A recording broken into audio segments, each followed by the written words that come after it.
hello, and here we are with the Broadcast Team Alpha show again. And here I am with my team. We have Nori Love, and we have Tom Schaefer, and we are the Broadcast Team Alpha. And today we have a wonderful guest with us. You are going to get to meet a Nordic.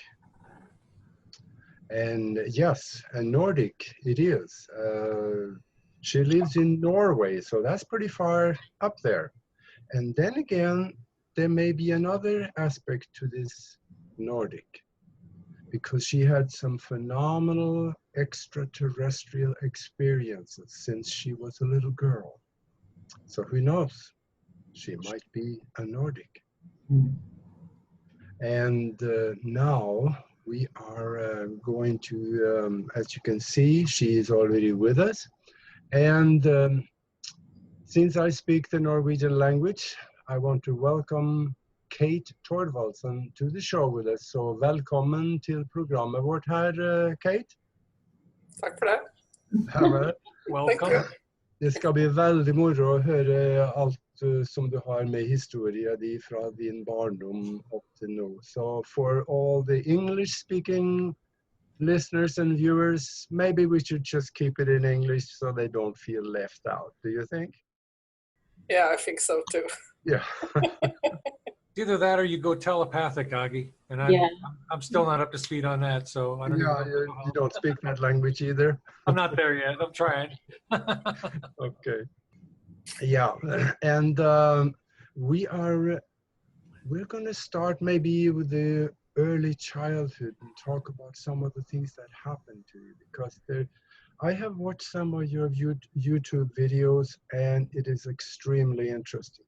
You have been able to experience some of the things that some of us would like to do and others would be too scared to do, but either way you have seen it, heard it, and experienced this, and we want to hear all about it. Yeah, my first experience was when I was just 3 years old. I remember it very well because it was very close to the Christmas time, and it was late in the evening.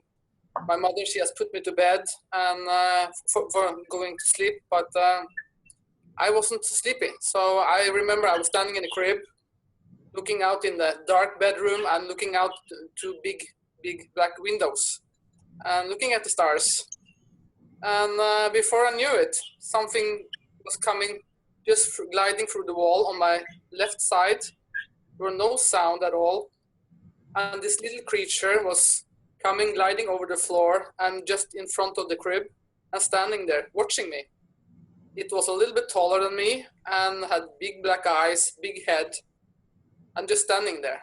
And I remember I was trying to say something, but I understood very fast that I didn't need to speak because we could have a communication between our heads. We were just watching each other, and he was giving me the feeling that he wanted to check if I was okay.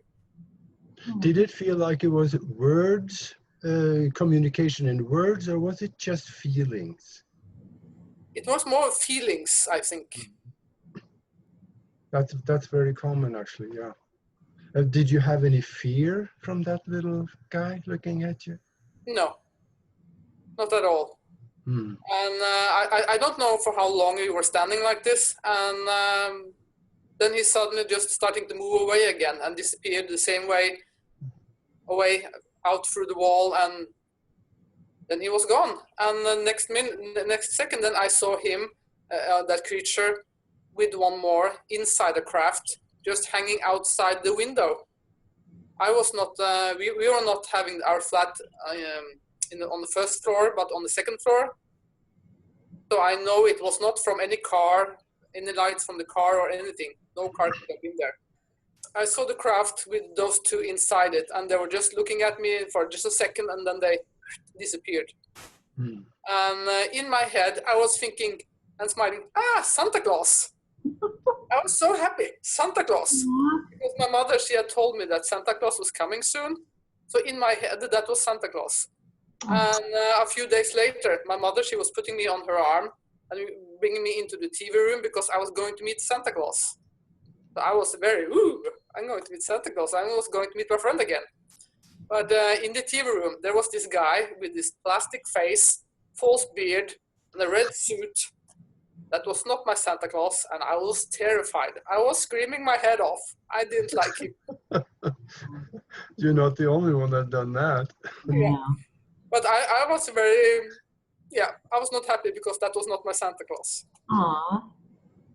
Wow. And my mother, she remembered that I was telling her that this is not my Santa Claus. Because I have already seen him. Interesting.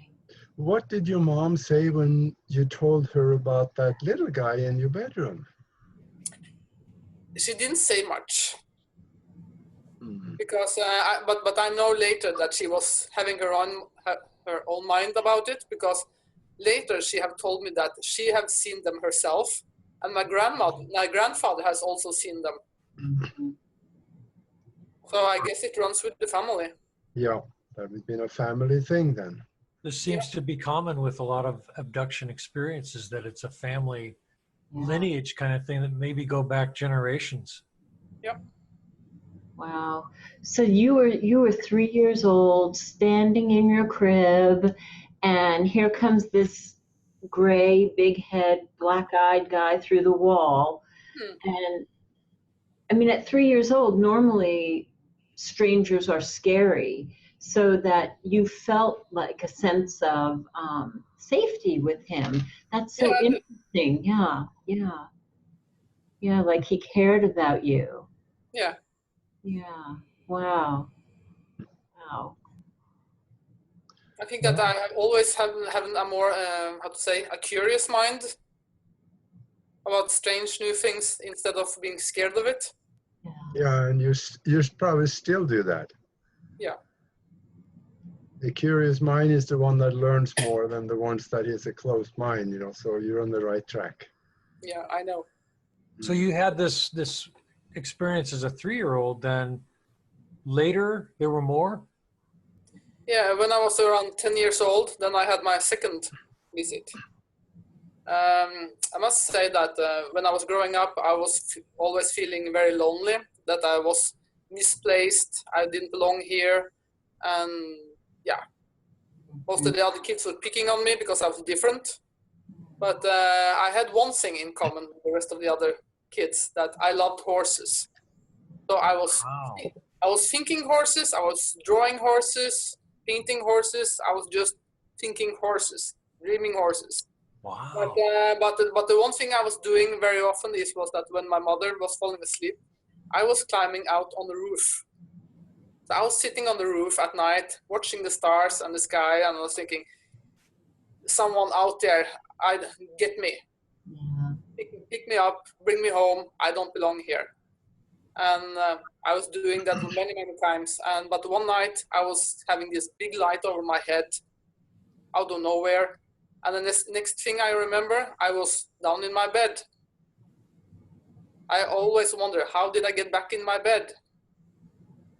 But the next day, there was a big difference. Really? I didn't remember the thing in between, but the next day, I didn't draw horses anymore. I was drawing little men with big black eyes. Wow. Well, did you develop a love of horses anyway? Did you work with horses? Did you do any equestrian types of things? Yeah, I didn't have horses myself, but all the neighbors had horses. So I was in the stable. I was everywhere where the horses were. Wow. But now I was drawing the little gray guys with the big eyes, and I was telling the schoolmates and the teacher about other solar systems and everything. So Wow. before, when I was picking on me, now I was really giving them a good reason to pick on me. But you know what?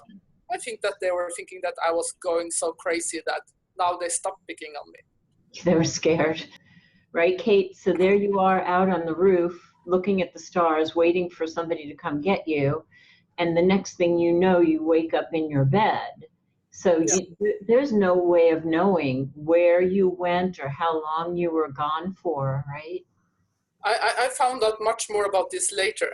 You did. Yeah, under hypnosis. This paper, this cardboard I have here, my mother, she took care of it so it wouldn't be missed. This was the normal drawing that I was doing. Wow. Oh, wow. Little change there. Big change. Wow. Yeah. Wow, you're a great artist. I mean, you were 10. How old were you when you did that? I was 10. 10. Wow.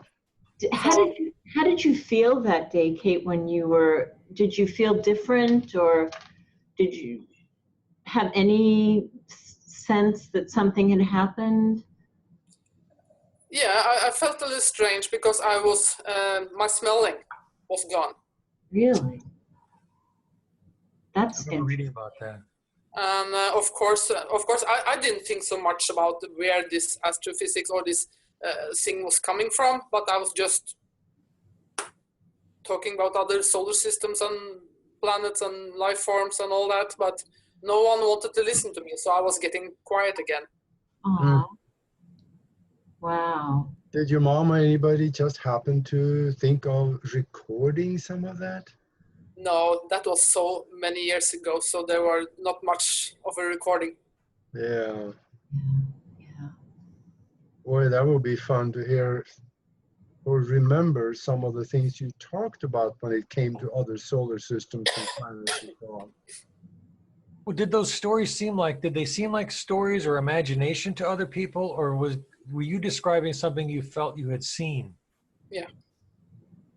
And I can also, for example, the first one I experienced, of course, then my mother remembered that I was talking about the Santa Claus I met, and the red one in the dining room was not my Santa Claus and all this.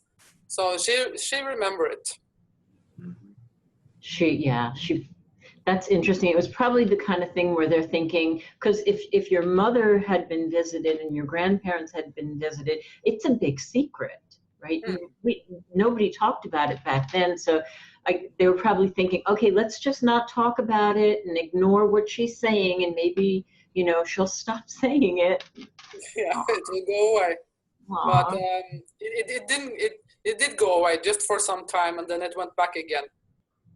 Was that the only 2 visits, or was there more? Yeah, when I was almost 30 years old.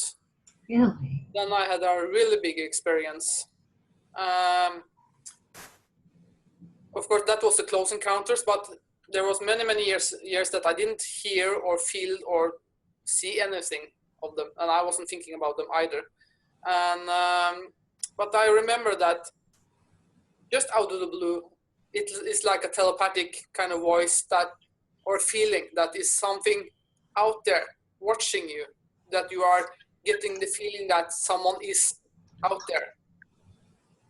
And I was getting this feeling. I remember I had this boyfriend at that time, and I told them, you go to bed, I will sit in the TV room and do some meditation before I go to bed.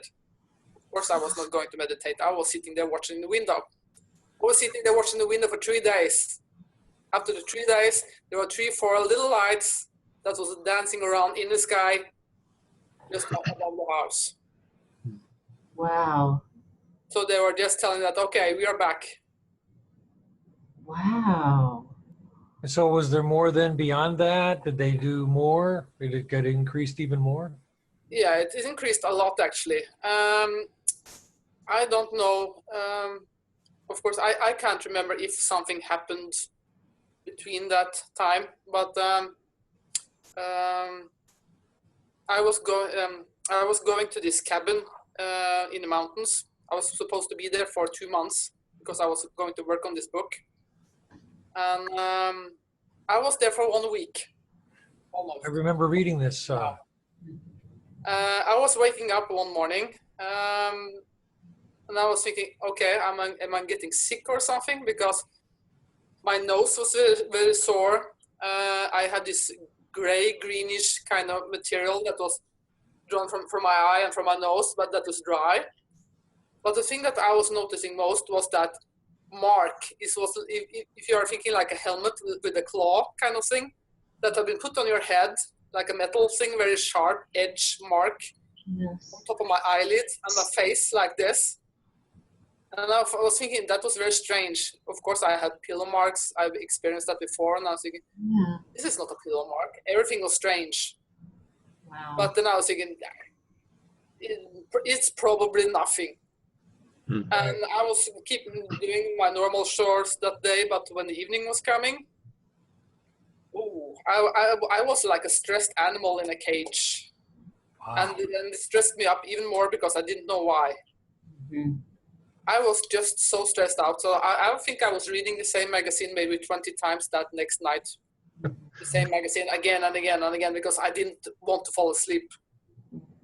And the next day I was able to connect with the people that was owning this cabin.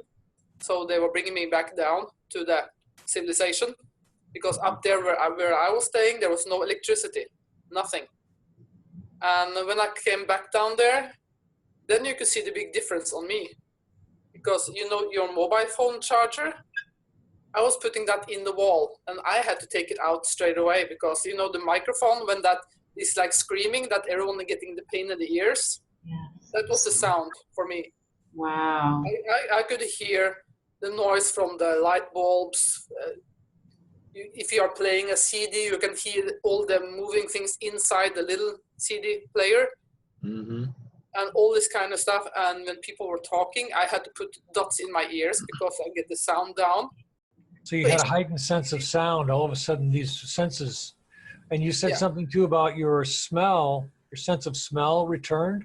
Yeah, my boyfriend, he had bought this perfume to me. I always was using it because I wanted to please him, not for myself because I couldn't smell it.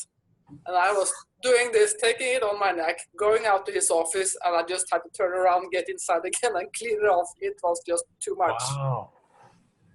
Wow. So I saw your presentation where you had slides and there was a picture, I don't know if that's a picture that you drew, where you had the helmet on and there were like metal claw-like structures holding your head, and you said there were things inserted in your nose. Yeah, my nose and my ears. So after this trip to the cabin, then my boyfriend, he was the leader of UFO Norway at the time. So they had connections with good hypnotist people in Oslo. So they were driving me in there, so doing a regression. So under that regression, they found out that I had visitors in the cabin, and there was these two little grays and a tall one. And I was gliding in the air, a little bit over the floor in that TV room without the TV, of course. And they're putting this helmet on me. And then I was going to put the needles in my ears and this kind of thing that you saw with the kind of force thing in my nose. And at that point, I remember exactly what happened when I was 10 years old. Oh, wow. Because I was thinking, I have experienced this before. And from that moment, I knew what would be coming. So I was saying in my head to these creatures around me, please don't let me remember anything more. And from that one, it was just gray blanket. Wow. And that hypnotist guy, he was working on me for over 2 hours, and he couldn't break it. Wow, that's amazing. That's amazing. So you had like a deeper memory that wasn't in your conscious mind, and that's what happened the night you read the magazine 20 times, because you felt that coming and you knew that what it was not so comfortable. Is that right? Yeah. Wow. Wow, Kate. When they brought it back and you were in the cabin, you said that they put the helmet on you. Did they do it in the cabin or did they take you to their ship? Inside the cabin. Oh, so they did everything right there. Wow. Yeah. Amazing. Wow. Wow, that's. Now, do you ever remember being taken on board the ship where you could remember what it looked like inside or anything? No. No. I know that the first time when I was 10 years old, they was bringing me up. Mm-hmm. Then you should try hypnosis again and go after that particular incident. You think? Do you think you want to know? I think that I know enough. Yeah. Yeah. Yeah. Wow. Well, there's that curiosity again. I know, We're all right? just spellbound here. We're just sitting here just I dumbfounded. know. I mean, I'm trying to wrap my head I'm around just, it. we're just sitting here with blank stares like, ah, Yeah. my mind is racing. I'm a science fiction enthusiast. I love science fiction. But everything I've ever heard from ET abduction experiences, it makes science fiction look like so much junk and garbage compared to when I hear abductees speak. The reality of what has really happened with you, the technology that they have, we have nothing that we can do to stop anything they want to do. So knowing this, do you have a fear of them, that they can do whatever they want to do, or do you feel that it's somehow it's beneficial? For me, I think it's beneficial because over the years I have experienced a lot of different kind of stuff that normally I have heard that, let's say, yogis in India, they are redrawn themselves for many, many years to try to reach a kind of state to, do all kind of stuff. I have never needed to do anything like that. It just happens out of the blue. Wow. I was experienced the Kundalini rising several times, and I didn't do anything to do it to make it happen. Interesting. Wow. And then that was just one thing of many things. I remember that there was after this, it was starting like a process. It was how to explain it. Imagining yourself. You know how old you are as a person. How in imagine all the questions you have asked your entire life. Imagine if you are getting the answer of every question you ever had. Wow. Wow. That's a lot of questions. That's a lot of answer. That's a massive download. I mean, that. Yeah. Yeah. I was walking around like a zombie for almost 3 months. I bet. It was very strange because I could see everything around me, but in the same time, it was like a transparent film between me and the other stuff. I could see pictures, I could see writings, I could see movies, but I didn't need to look at it as we normally do when it is a book or anything. I just saw it. It was just like this. And I was getting the answer on every question I ever had. And after 3 months, when this was done, of course, also with a lot of headache, then I was not sitting there and I was thinking that, okay, now I know it all. I was not there. I was at ground zero. I didn't have any questions anymore. Wow. It was like you were, as I said, on ground zero. And I don't know how long time it was from this download till the very interesting thing for me started. I remember I was standing in the basement of my mother's house, and I was working on a wedding dress, and I had a deadline. Of course, a wedding, they are Yeah. So my mind was very focused on this, and then suddenly I hear this number in my head: 1, 2, 3, 7. And I was thinking, okay, what's this? I have no idea. Continue working. And then it repeated itself several times. And then I didn't see my things anymore. Then I saw this little tiny structure of pearls. And then I see it another one, like a DNA, but without the bindings. Wow. And then it building up and building up and building up. And then it was like someone was taking my mind or me, my soul or consciousness, or I don't know how to explain it, and just dragged it out. So imagine I was dragged out, not out that I could watch the earth, but I was dragged out from even the entire universe and outside of everything. So I was hanging there in nowhere and watching the big picture, as I call it. And I was just very humble, and I was just, wow. And then in the next second, I was just dragged inside again and following the whole structure and everything back to our own solar system and back to Earth. And then I was back into the basement again, and I was just, wow, that was the most amazing thing I have ever seen. Wow. So, We're sitting here, wow, just hearing the story. I'm like, wow, So wow.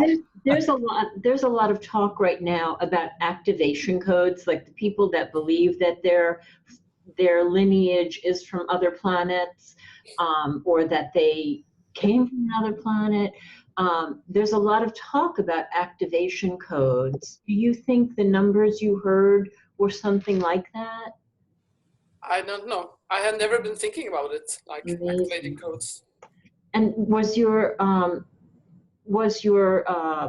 knowledge base different again after that experience? Oh yeah, totally. Yeah. And I have got so much other stuff on the astrophysics after that. And for me, it's like they have been showing me the whole. Let's compare it to a car. If you have seen the whole motor of the car, and then you are getting the specifics afterwards. Yeah, To just inside and out. to build how everything works. So Yeah, I see now. I find this very very nice to do because how to explain it. For me, I'm not sitting down and trying to figure out how anything works. That's not how it works for me. For me, I need to speak with people that are into the astrophysics field, or watch something on television or anything that triggers my mind. And if I get a trigger in my mind, then I can just put my eyes on the wall or on the table or anything, and you can just scroll the film. Wow. And that's the problem too when I'm working on the astrophysics book, trying to put everything in order. And when I'm doing this, then suddenly again I'm new film coming down, so it's not easy to be done with the with the book. Wow. Wow. But yeah. And sometimes I'm getting some information down, and I'm thinking, okay, this should be common knowledge. So then I can go on the internet or books or some places to see if that already is not common knowledge. And then I said, okay, it is. So then I know, okay. So I'm learning astrophysics not by a book, but from the Matrix instead. Wow. My head is buzzing already. I know. Yes, I mean, we're just kind of dumbfounded. It's like I knew we all read your story, but to hear you say it, something else is being conveyed too. There's something of yourself that's coming through that's amazing. So that's really why I want to try to see. They've shown you so much, or they opened up so much in you. It's like they flipped the switches to allow it to come through. Do you feel that that's more the case, or do you feel it's more that they gave you something? And I think also that part of your experience that you're having now is caused by those implants. They have set in there's a transmitter, some in there that are able to get the information from the gravity wave of memory that comes out of the Akashic record or whatever you would call it. I'm just calling it the Matrix. Okay. Yeah. I need because of a lot of the time I can actually see the Matrix. Oh, wow. Because normally when someone gets an implant, there is things that is coming with it. If you had any increased awareness or intuitiveness or psychic abilities, that very often comes with it. Yeah. I have most of my life tried my best to block out. Because if I have too much peace and quiet and I get out and meet people, I can read most people like an open book. And I'm not interested in doing it. Yeah. So if I go into the store or to the city or any place like that, I have to block myself working so hard that when I'm coming down, I normally must go to sleep for an hour just to calm myself. Well, I think we're coming up on the first half hour. Is that right? Yeah. So let's take about a 3-minute break, and then we will be back again here. the question I want to ask you about is, when we come back, you talked about, that you were given a mission or a purpose, and maybe we can talk about that when we come back. Yeah. I also have the implants. Yes, Yeah. we want to talk about that as well. Talk about those. Absolutely. Absolutely.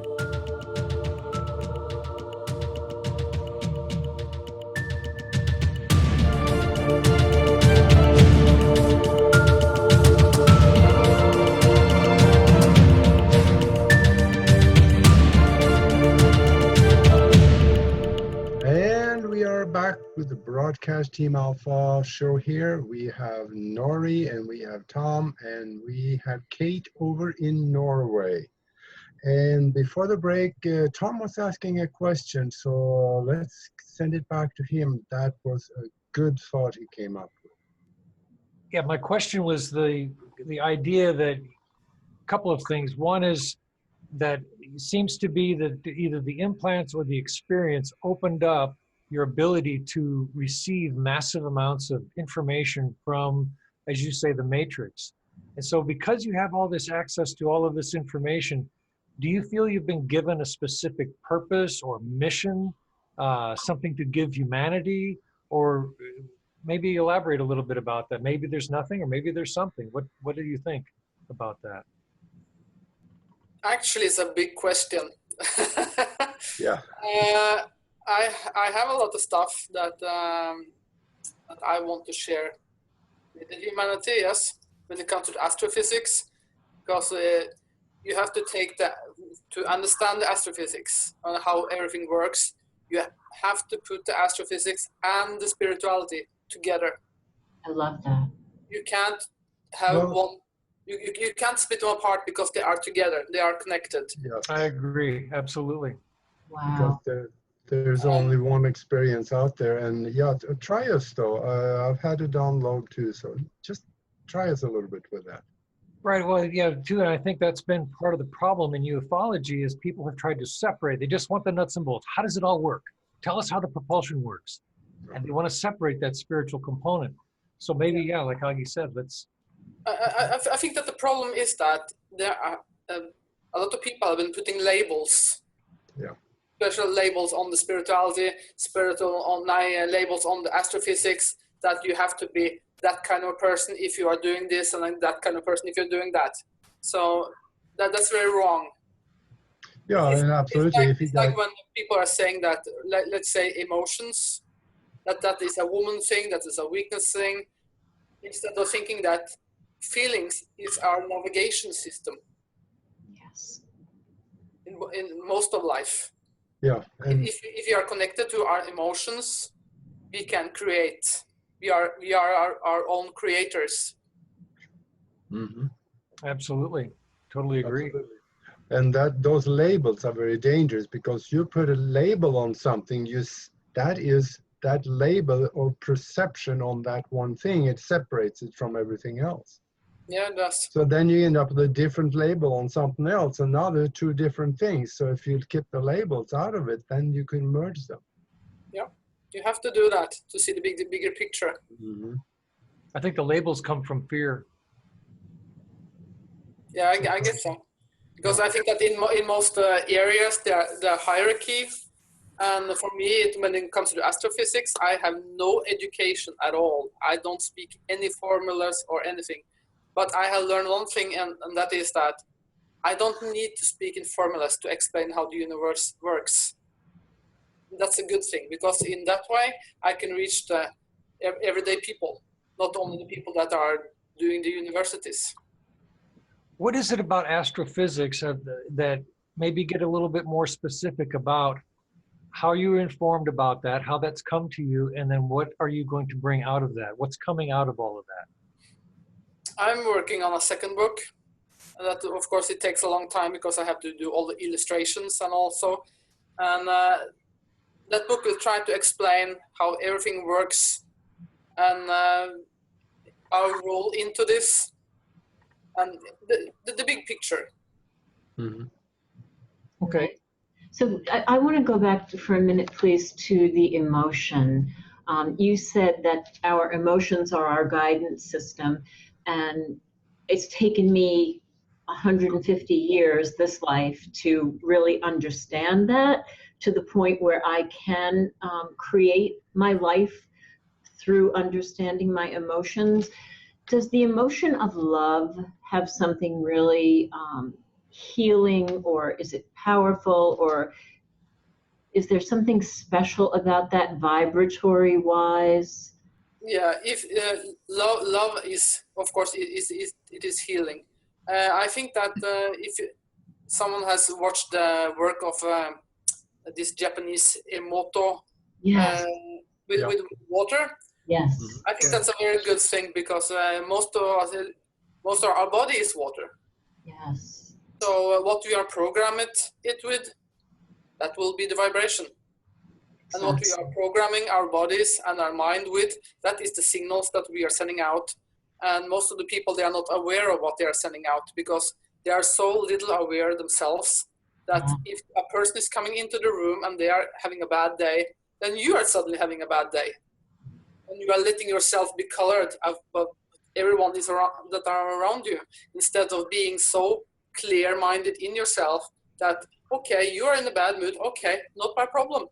Right. Yeah. Right. And So not you like have to, so if you want to be the light, you have to work on yourself and send out the light, and you will get the light back. You can't sit there and wait for others to give you the light. You have to work on yourself and find yourself. Be focused in your mind. Yes. And of course, let's say prayer, for example. A lot of people all over the world are praying, but they are praying for the things that they don't have. And like sending out the emotions that, oh, I don't have. Right. Of course, they will still not have it. Exactly. But if they're sending out the gratitude and thinking that, thank you for the things I have, but not have quite yet, but of course, getting the feeling how it is that they already have it, then they are starting to create their own reality. And that's very powerful, because if you are really doing this and starting to put yourself into this, then you will see that there are no limits. Right, right. But for so many people on the planet, and I was one of them, I was so robotic, right? I was so robotic about my habitual emotions that I didn't even know that I could choose to feel differently. You know, I had to unlearn those habitual emotions in order to decide how I really wanted to feel every day. And then I saw how that impacts my life, and it changes what happens for me. Yeah, most of the thoughts that every person have every day is just a repeat. Yeah. And it's a repeat, and it's colored by other people and the kind of life you are living. But if you're having a bad day, then you actually have to stop and think, okay, how many times shall I repeat that thought? Can I choose another thought? Yes, you can. It's not always easy, but by training, it will be easier and easier. Right. And that's where religion is totally. That's where religion has totally failed people. They don't teach people how to pray, because first of all, they don't know how. And if they did know how, they wouldn't tell the people anyway, but they would just lose their power. Like, please God, heal my cancer. When you say my cancer, boy, you just owned it. Yeah. And it sticks with you. Good luck getting rid of that one. So you got to change your language in the middle of the church. They don't teach people how to do that. No, they don't. And like, I love what you were saying, Kate, that instead of owning the cancer, we thank, right, if we're going to pray, we thank God for the healing that we don't quite have, but we know it's coming.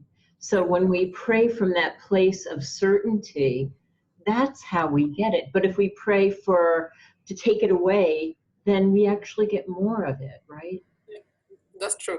Yeah. Wow.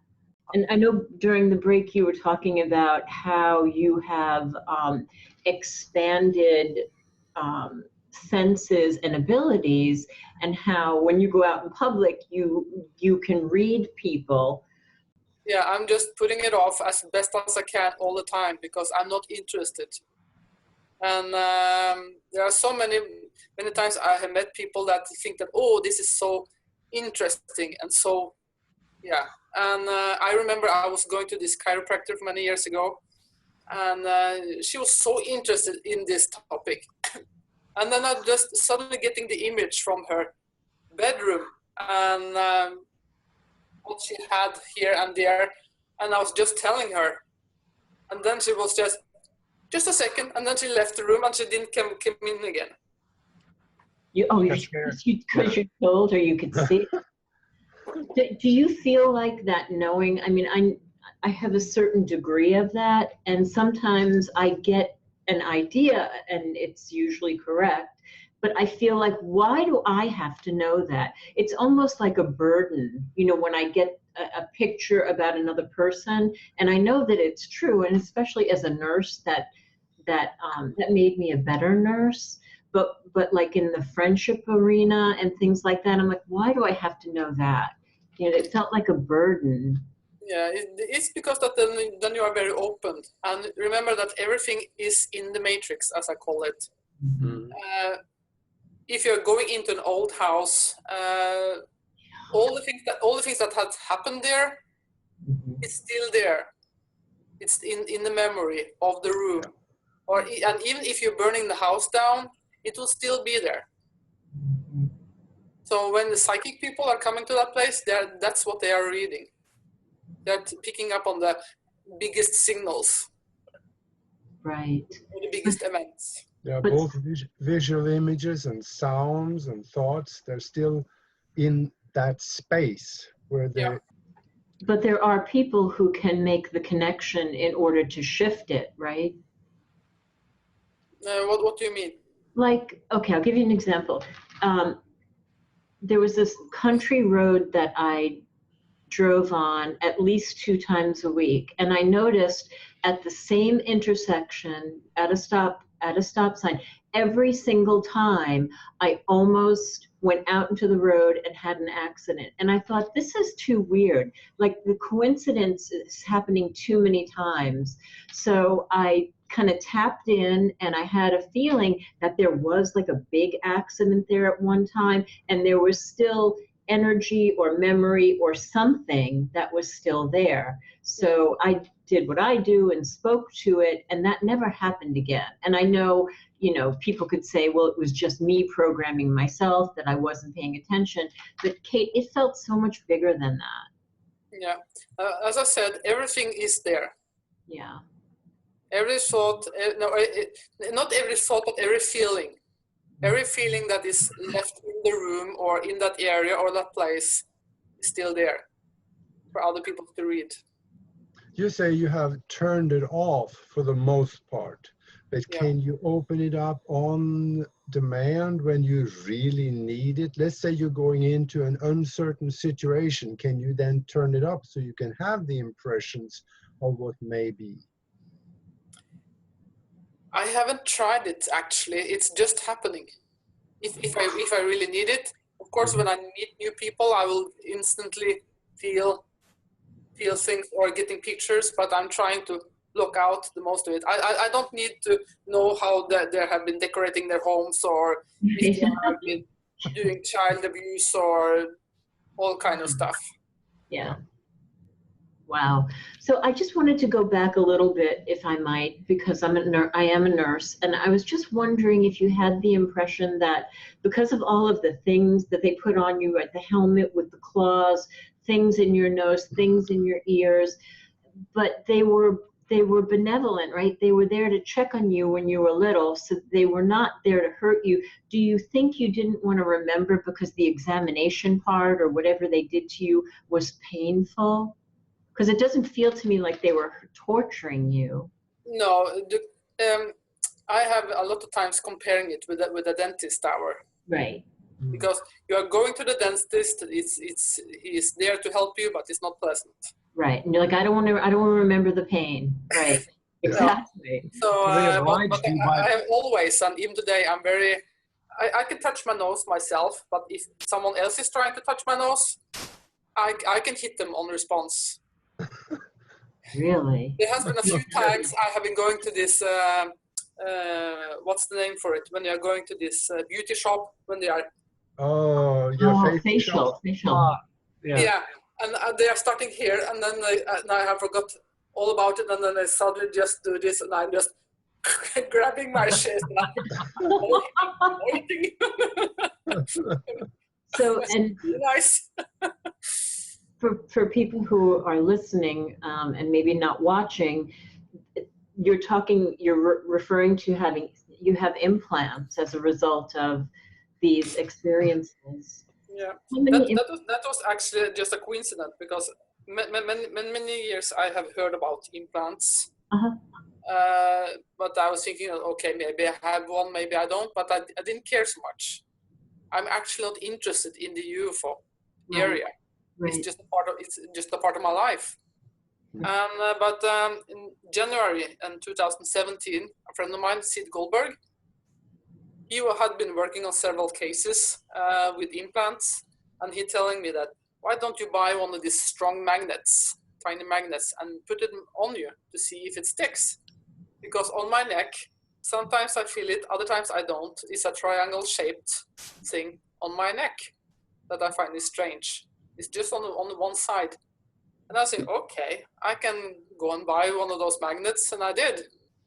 And I remember I had a friend coming over and cleaning my neck, so it was not because your skin is getting a little greasy, or you are too warm or cold, or try to be as neutral as possible. And one thing is to think that you maybe have implants, and then you are putting the magnet on, and then it sticks. Then you are getting a little bit, wow, oops. Yeah. So yeah, you are going several rounds with yourself, and okay. And then my friend said that Verifying that you have implants in your body suddenly makes it way too real, right? I mean, wow. a little bit too real, yes. Yeah. And then my friend said that since you have always had problems with your nose, why don't you try it on your nose too? And it stuck. Amazing. So it was a double wow. And then my friend said, okay, now we are going on a little research. How is a good expression for it when you are going exploring the body with the magnets? Mm-hmm. And yeah, it was quite a lot. And later, I guess 1 year later, we tried to do it again. Then there was a few of them that was deactivated, but there was new spots that was active, that was not active last time. And I have a little makeup on, so I tried to just clean it off a little bit. Wow. Oh my goodness, so that magnet is just totally sticking to your implants under your nose. Amazing. Oh my gosh. Wow. Yeah. Wow. Wow. That's physical evidence. That is evidence. Wow, Kate. Well, abductees are the evidence. That's the thing. Abductees are the biggest piece of evidence regarding ufology. So. And my ex-boyfriend at that point, now then, he was having this chiropractor in Tønsberg, and he had this little X-ray machine. And we was coming to this place, and we were asking him that, in your study of school, is it possible for a human being to be putting magnets on them and that will stick? And he said, no way. No. And I proved him wrong 2 minutes later. Yeah. Made him a believer. That must have been a challenge for him. Yeah, well, it was. Yeah. Well, you mentioned something, if you don't mind me asking, and if you don't feel comfortable with this question, you mentioned that you had an ex-boyfriend. Did this experience that you've had in life, has it been a stress for relationships? Yeah. Yeah, I bet. Normally, if you are going on a dating site or dating and you're meeting someone, first you are asking them that, you're just trying to take a little, how to say it, it's a little trick question to this person just to see where they are in the territory. That, now it's starting a program on television with UFO, or there are spiritual world, or normally it's the spiritual world I'm using. And if this person is saying that, oof, I don't believe in that, thing. Gone. And I know that, okay, if you don't believe in that, then you are not ready for me. Gone. That's a deal breaker. Bye-bye. That was, Goodbye. Yep, you got to test the water. That's That's not very gonna work. absolutely. But if they start talking about ancient aliens and they want to know, they go, "Oh yeah, I love that." I guess then now you've got an interest. Oh, but you know what? When it comes to that boyfriend thing, I also learned that I don't need another person to be my crutch. No. Because you need to be a whole person by yourself. Absolutely. And after, when you have found yourself and you don't need the crutch anymore, then you can very easily see when that person that wants to date you or be together with you, that he will use you as a crutch. Then I see that, no, I don't want to be responsible for your happiness or responsible for this and that. That's your own responsibility. Totally agree. Yes. Yeah. We sometimes attract emotional vampires who they see the strength in you and they want to tap into that. And they don't even know, a lot of them, what they're doing. No. Well, Kate, I can only, this is going to be really earthly. I'm going to bring it really down to earth here. I can only imagine you on a dating site because, I mean, you're absolutely beautiful. You're so beautiful. You're blonde, you're Nordic, and you're tall, right? How tall are you? I'm not sure how that will be in feet, but 170 centimeters. 170, that is right Quick, about, it's just a little bit short of 6 feet.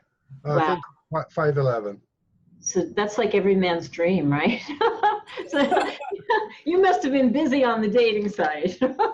No, actually I'm not, because I'm too much, how to say it, I know what I want and I know what I don't want. And for me, I'm very independent. I have been working as a carpenter for 30 years. Wow. Wow. And I can change my tire, I can fix the cars, I build my house if I have to. I've done a lot of housing. I do everything that I need to do or have to do. Amazing. So if the people that you visited, you know, are indeed a higher intelligence, which they clearly are, they picked such a good person in you because you're so, you know, you're so steady and you're so grounded and you're so, you don't like make a big drama out of it. You're just like, yeah, it happened. You know, I'm focused on what's before me now. So because if they did this to a lesser person, they might end up in the mental hospital, you know. So I think they made a good choice with you. Well, of course, over the years, I have been questioning myself many times too. Did I really experience this? And I had tried to put in questions and take everything to pieces and looked it over again and again and again. But you know what? Over the years, even if I'm standing on my head, I can't. You can't make it go away. No. Yeah. Aw. Do you, for some reason, feel that you could be possibly led or controlled by the intelligence that is coming through the implants? No. Good question. You feel like they have left it up to you to decide your own future and not be led by them in a certain direction? Oh, yeah. Mm-hmm. Well, then I don't believe in these mind control things. Mm-hmm. I must say that. Yeah. I believe in the free will, because if I don't have the free will as a species, then I can't evolve either. Right. Yeah. Good point. But didn't they, this is something curious to me, that they violated your free will, or was there, as some people have said, I already made an agreement to let them do this. There's this kind of these unknowns about people with abductees. Did you agree to let them do this? Was there an agreement, do you think? Yeah, for me, it has been an agreement. Even from a child? Yeah. Wow. And I'm so happy you're bringing this up, because I was thinking when you were talking about emotions and how we create our life, and I kind of flashed to you sitting on the roof, right, kind of calling to them to come get you. So, you know, co-creators, right? Yeah.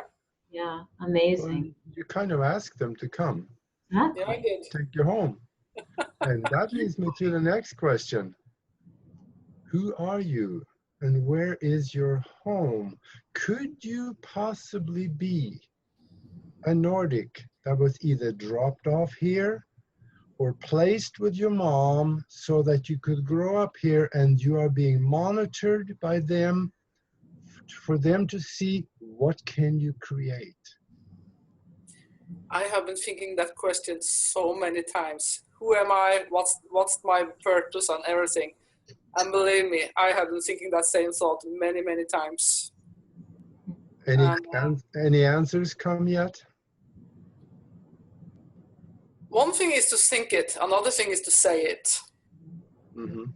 For me, I'm more thinking that my body and the DNA is from my mother. Yeah. But my soul and I will not say education. Here it is a bigger picture that comes in that I am supposed to do this time. Okay. Yeah, I was wondering if you had a picture of that picture that maybe you have gotten of the future, or did they actually tell you things that were to happen in the future? No. Because I have to figure that out for myself. Yeah. Because if I know too much, that will destroy my evolution. Mm-hmm. I have to take all the steps to going on the right way. Yeah. But if you go and find the answers of what is in the future, then it would work for you. But I also think that a lot of people is like this, that what will happen in the future? And then I'm thinking that, you don't need to go that far to find the answer for the future. Because you can just take one look at the world and see in a bigger picture, what is the most people thinking about? Mm. What are they most emotional about? Mm-hmm. And what they are most emotional about, that will be becoming more of. Yeah. It's very easy to predict the future in that way. Mm-hmm. You can, when you meet a person, you can listen to what they are talking about in their life. Then you know exactly what kind of life they have. Yeah, absolutely. What they allow to dwell in their mind the most, that is what they're going to have. That's true. Do you have any understanding of maybe different timelines going into the future, so that you have a good understanding of the timeline that you are on? Could it be that maybe if you were to make a totally different decision, that you end up in a different timeline where different things would happen? Have you thought of anything like that? I think that the things that will happen, the things will happen in what direction I want to go. Mm-hmm.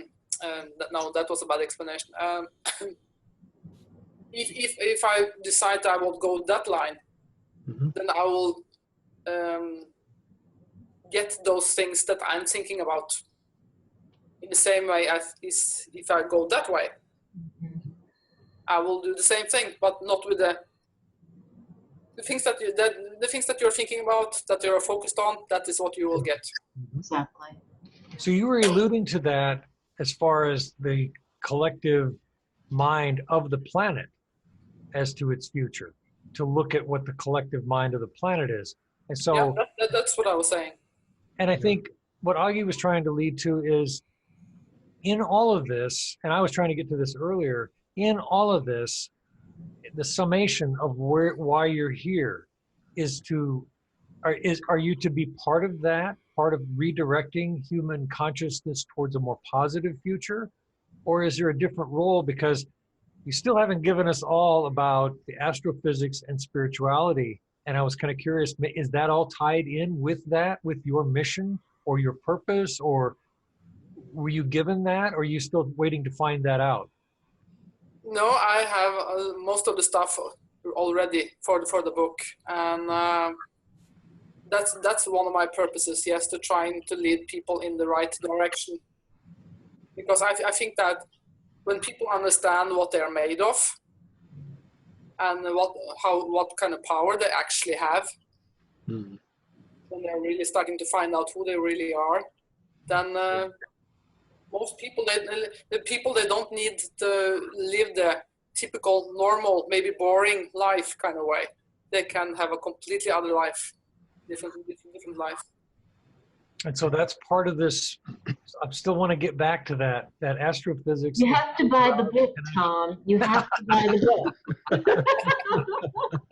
A lot of times people come in to me and asking me that, oh, can you explain how it works? And I'm just looking at them. Okay. No. Well, it is an interesting connection. It's a very interesting. Just a few minutes. That's impossible. No. What I'm saying is, you say astrophysics, you open up a giant arena of topic. Yeah. Okay, so that's a high level. And a lot of people is asking me, in what area are you in astrophysics? And I said, I'm not in a specific area. I'm doing the whole thing. Because astrophysics is not only fourth dimensional, there's more to it. Yes. Goes into the higher vibrations, and that phases in and out of the physical sometimes. But there are now, through quantum physics, there are theoretical physicists that says that probably the biggest part of the universe does not even exist until somebody think about it or try to observe it. And I love that when someone says that most of the universe is empty space, Mm-hmm. or we are a lot of empty space. And I'm thinking, there's no such thing as empty space. That's right. Wow. We live in a sea of energy.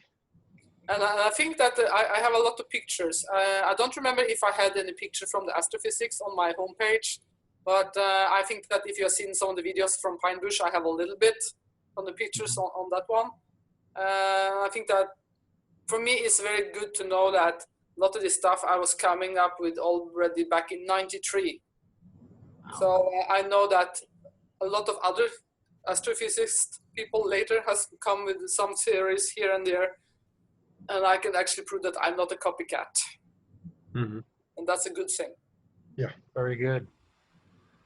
So No, Yeah. you go, Augie, please. Have you ever asked yourself, why me? Oh yeah, many times. Why me? But of course, I have gotten the answer over the years, and that's an answer is over the bigger picture. Yeah. Because it's not only this life; it's from several lives, and it's a much bigger picture for the things that you are doing. Wow. Yeah. It dates back a while. And when we ask the question, why me? We also, why all this? Because we are very much an integral part of all this that we see, feel, experience. We are not alone. We are integrated with everything else. So when we say, why me? Then we may ask just, why all of this? But sometimes you have to, if you can look at, and if you can remember, of course, different past lives, then it's easier to see the connection. It's easier to see the bigger picture, and it's easier to understand why me and why am I here? What's my purpose? You can also see that earlier lives has been a kind of way to helping you, to building you up as a person in different kind of areas, so you can make this life easier. Because when you're coming to this life with this kind of mission, you will be an outsider. You will be alone. Yeah. Most of the people will think of you as a nutcase and everything, and you need to have the stomach to do it. Mm-hmm. I like to add a little bit to why me. Why not me? Or, of course me, you know? Well, I'm sitting here going, of course, Kate. I mean, it makes sense to me why they picked her on some level. Why not? Yeah. Why? Yeah, no. That's been my journey, is to say, okay, why not me? Okay, I accept it. It's a little crazy, but okay, I accept it. Why fight And it? I think there will be a lot more understanding also after people read your book, A Hybrid Story. Yeah, because in that hybrid story, I'm not just talking about the close encounters. I'm also talking about different kind of spiritual experiences, and also about different several of my past lives. Yeah. I cannot wait for that book to come out. Is it Yeah. is it this fall, this September, Kate? As I said, I have a few chapters left that I'm going to do by next Friday, and then we're going to go having a language wash on it, and then we will get it out. But of course, it will be on Norwegian first. But hopefully, we will work very hard before November to get it translated into English. Mm-hmm. So, and as I said, it will be like be an ebook first. Yeah. Wonderful. Wonderful. So the other question, right? Why Kate? Why not Kate? Why me? Why not me? But why now? I mean, this is a very critical time in history, right? We're blazing a trail that we've never really blazed before, you know. So I think that this is timely. I don't think it's by chance. Yeah, but in the same way, I think that as a humanity, they are trying to evolve and evolve all the time. Because when you're living in the different time zones, you will always think it is a critical time. And you always need to evolve. And there will always be someone coming there to trying to drag the other people further. And normally they are getting stoned or killed or Burned. crucified or Yeah. whatever they are trying to do, that the others will normally get rid of you. Mm-hmm. Yeah. Yeah. Maybe say a little more about the book, the hybrid story. Is there anything special you want to say about that, and maybe also the next one, and where they also can get a hold of you if somebody want to get in touch with you? Maybe an email address, your website. Let's. I have the email address on my website that people can connect with me there. And there's also possibility to read my story and see the picture of the X-rays and. Yeah, those pictures are really good. Tell us your website again. That is katethorvaldsen.com. Well, if you were to speak to the whole world, what is the last thing that you want to tell us? A good advice, some words to take for them to dwell on. What would you tell the world? I will actually say that if I'm going to have a message to anyone, I would actually say that be the one that you are born to be. But of course, you must work hard to find yourself. Listen to your emotions, that they will guide you always. What's right and what feels wrong for you, and follow that. Not your neighbor or friend or anyone else. It's your life, it's your truth. And you also have to be the change that you are waiting for. Yeah. No one else can be that change. You have to be the change. And it's all in your mind to be free. That's freedom is an elusive concept, and we have to search to find it. Otherwise, we rarely, if ever, will find it. But most of the time, people are just repeating what they have been reading from other people, and the other people's truth. Yes. Everyone has to find their own truth. Yeah. I sure thank you very much for being with us. And this was so interesting. I will get my hands on that book when it comes out in Norwegian. That would be a lesson for me to bone up on the language a little bit. Hey, there you go. That's it. Wow. Oh, very nice. Very nice. I know that guy. Met him also, Augie? That's good. That's good. The more people, it's better. That's good. Yeah, I think I got a couple of pictures of him on my website. Well, thank you, Kate. I appreciate you being here too today. This has been wonderful. You've left us all pretty much speechless. Yeah. So we have to stop because we're sitting here thinking about what you've been saying. And it's like, oh yeah, we're having an interview. We need to ask questions. I know. But you have our minds. My mind is spinning. It's so I really appreciate you coming on today. It's been very nice to join in.